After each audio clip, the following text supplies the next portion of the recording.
We're finally back with a new chapter of One Piece, and needless to say, agendas are at an all-time high right now. I'm here for the weekly damage control. I'm not gonna go through everything that happens in this chapter because that is kind of boring to do. I'm gonna discuss a lot of the talking points and what I expect to happen in the next chapter, kinda give my prediction a little bit. And hey, if you're new here, if you like the video, make sure to like it please, and subscribe to the channel if you're new.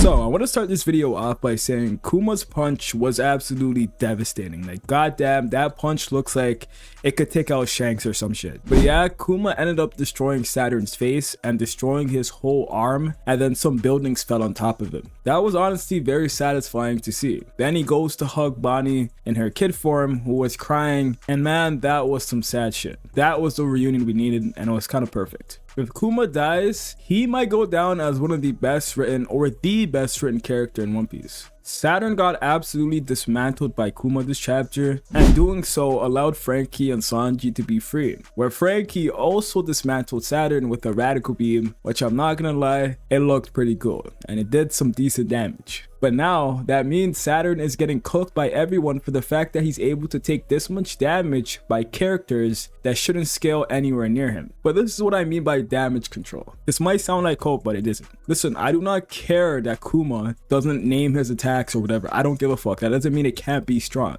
For one, Kumas Punch is literally devastating for emotional reasons. Like Vegapunk pretty much said in the chapter, it's pretty much love why Kuma is able to do what he's doing. The power of love is no joke, as we've seen in other instances in the series. That shit really does give you a power boost. Just imagine how much anger and all the shit Kuma knows Saturn has put them through, and the fact that Saturn was trying to hurt his daughter once again while she's crying. Yeah, I expect that punch to be deadly. Imagine that was your daughter, bro. I'm putting every single force I have into my body to punch that guy and practically kill him, I'll be honest. But moving on from that, no matter if it was Frankie's laser beam or Kuma's punch, the point is, Saturn has regenerated from all the damage. So like, does it really matter? Does this make him really a fraud? People are calling Saturn a fraud for taking damage, but like, you guys need to realize characters with regeneration abilities are going to be written differently than people who don't have the ability. The fact that Saturn can regrow limbs, he's gonna be in positions for him to do that. And naturally, characters with regeneration are more reckless and carefree when taking damage. I'm not saying Saturn meant to take those attacks, but it wouldn't be ridiculous if he relies on his regeneration, like it was kind of alluded to in the beginning of the fight when Bonnie stabbed him and he let that happen. For someone to have those ridiculous abilities, he has to be put in positions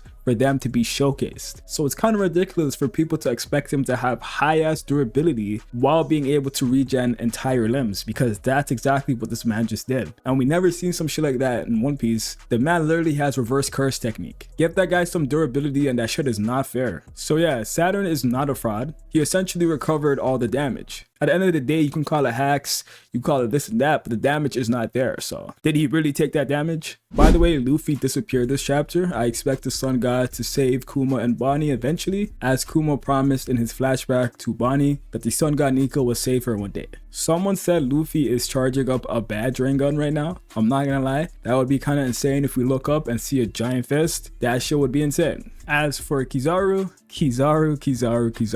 well, we didn't get confirmed who gave Luffy the food last chapter, but Kizaru does seem to be on the offensive against the Straw Hats, so it's most likely it wasn't him. We also got confirmed that Kizaru was mentally nerfed when Vegapunk comments about if Kizaru's heart can take any more of this. And Kizaru was all like something about, oh, I should put on darker glasses so people don't see my eyes. You get it. It's actually quite sad how Oda had to spell this out to some people, that Kizaru doing this or trying to kill these people did affect him. Some of you guys refuse to believe that for agenda purposes and disregard any implications because it just doesn't fit your agenda, which, by the way, this is another example of power scaling completely polluting someone's interpretation of the story. Man.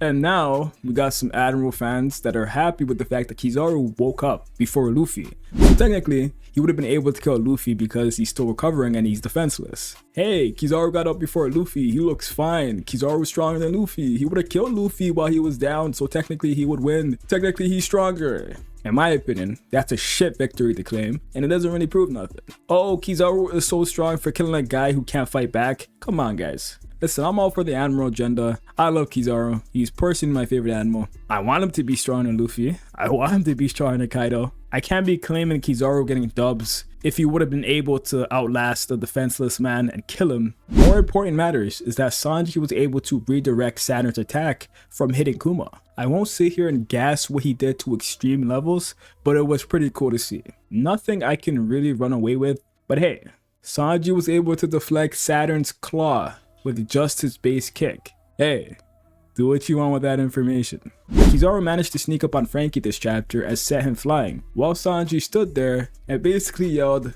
"Watch out, Frankie!" It reminded me of that scene where Zoro was charging up a one sword style and Big Mom was like, watch out Kaido, that shit's dangerous. It kind of made me remember that moment. But seriously though, Frankie got sent flying by Kizaru, and it's confirmed that Luffy disappeared this chapter. I expect Luffy to fight Saturn, and logically there's only one man who should stop Kizaru, which is Sanji. Knowing Oda, I shouldn't get my hopes up like this, honestly. I feel like Oda could just have Sanji run away and use the excuse that they're trying to escape so that he doesn't fight Kizaru. But then on the other hand, Kizaru was chasing them and applying pressure, so everything leads to Sanji needing to confront Kizaru like Frankie tried to confront Saturn. So we could very well be in for a Sanji versus Kizaru interaction. I don't expect Sanji to go blow for the entire interaction, but I need him to leave with something impressive. It would be massive for the streets. It will break the fandom. If Oda uses him as a hype tool twice against two top tiers, not gonna lie, that's kind of fucked up. I've known Oda for many years and I know his game. This isn't out the realm of possibility. But if he doesn't do that and we actually get what we want, you guys don't want to watch. All the haters, you don't want to watch the next video. I'm coming for every single one of you that trolled me about all the Saturn stuff. Don't pull up. Don't. But that's it, guys. Let me know what you thought of this chapter. Are you excited for the next chapter? If you're a Sanji fan, let's pray. Let's pray. And there's no break next week, unlike certain other mangas. But yeah, guys, peace.